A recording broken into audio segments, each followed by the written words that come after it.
So, Minister, we want to, in welcoming you, we want to, and then we also have roundtables. We have a think tank, nature-based solutions complex. And so Very good morning to you. Join our peers in welcoming you all to this curtain raiser for Environment Week.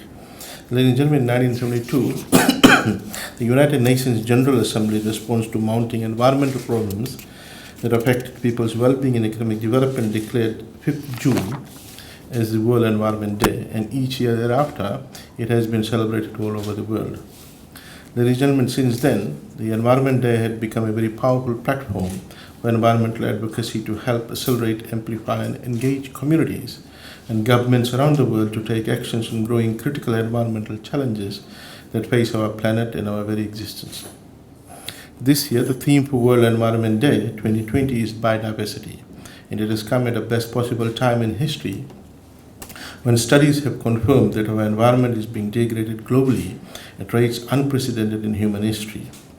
Many studies suggest that loss of biodiversity will lead to ecosystem breakdown. The world's biodiversity is rapidly declining due to deforestation, habitat fragmentation, climate change impacts with potentially large consequences for the functioning of ecosystems. Ladies and gentlemen, a report published from the Intergovernmental Science Policy Platform on Biodiversity and Ecosystem Services confirms that the average native species that are threatened in the most major land-based habitats have fallen by at least 20%. It had dropped by 40% for amphibian species. For reforming corals, it has dropped by at least 33%. And an estimate of 680 vertebrate species have been driven to extinction since the 16th century. This rapid decline in biodiversity has been the Environmental Day this year for far more special, as it focuses on the crucial role of biodiversity plays at this critical point and the immediate action that is required to save the species and planet. Ladies and gentlemen, environment for us in small island states means quality of life. It means survival. It means our livelihood. It is our lifestyle, its sustenance. Taking us out of a natural environment is like taking fish from out of water. It is this lifestyle paradigm that requires us all to ensure we protect, enhance, and build resilience amongst our natural environment. For its demise implies we all perish with it, albeit gradually. Ladies and gentlemen, the Department of Environment is the legislative authority under the Environmental Management Act 2005 with a vision for a safe, healthy and sustainable environment for all. Its mission is to promote the sustainable use and development of Fiji's natural resources and efficient implementation of policies, legislations and programs. The department also strives to fulfill not only its natural obligations but also Fiji's international obligations under regional and international environment-related conventions and treaties, including the Convention on Biological Diversity.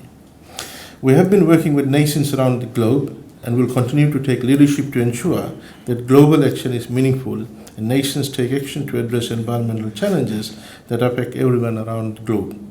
The Department of Environment continues to work on Fiji's position on a number of issues and will be calling for more strong action at global level to protect marine and terrestrial biodiversity, and are looking at ways to address the impact of climate change and the immediate actions required to save the one planet we call home. The Department of Environment also enforces the Endangered and Protected Species Act. The EPS Act 2002 lists 300 plus marine and terrestrial species for protection in Fiji. Some of these species protected under the EPS Act 2002 has been listed in the IUCN Red List as endemic or critically endangered and species that are listed under the Convention on International Trade in Endangered Species and Wild Fauna CITES, known as CITES appendices. Recently this year, 2020, we launched the National Biodiversity Strategic Action Plan for 2020-2025, which provides the national strategies to conserve and use the components of biological diversity sustainably. The NBSAP has been streamlined into our national and sectoral plans and programs to help monitor and periodically report on status of biodiversity in Fiji. Ladies and gentlemen, while we have legislations to push us to conduct ourselves in a defined manner, the urge to protect our environment must come from within and not because you are required to conduct in a certain manner by an external party. We must self-regulate ourselves, and we are happy to, over the course of next 6 months, publish a number of self-regulating guidelines on every aspect of one's interaction with the environment, be it littering, our waste or foreshore development. If people adhere to these guidelines, then our environment will be self-protected, and we don't need Ministry of Environment to regulate your conduct, interfere with your lifestyle. So, ladies and gentlemen, with this, as outlined by our Permanent Secretary, today we are here to unveil our partnership and events for the week. We have the quiz competition for students category, all levels. We have the convening inception meeting for the 6th national reporting tomorrow on the Convention of Biological Diversity. We will have a number of other events such as the EI Consultants Forum.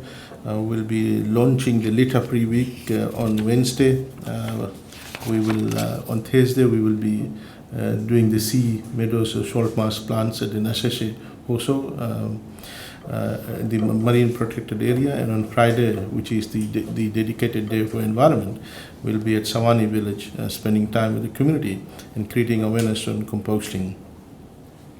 So, ladies and gentlemen, I wish to acknowledge the team environment for doing this service for the nation, and also Waterways for the support they're giving to team environment. And also I want to acknowledge the support from Her Excellency Melanie Hopkins, the High Commissioner of Britain to Fiji, and also all our partners from USP, Dr. Mahendra, NGOs, and other academic institutions, FNU, Fiji, that support they're giving to Ministry of Environment. With this words, it was my pleasure to formally launch this Environment Week, and I do hope that this will generate a lot of interest and mobilize the entire country to protect and enhance and build resilience with regard to environment in Fiji, and so doing justice to future generations. Fiji. Thank you. Naka.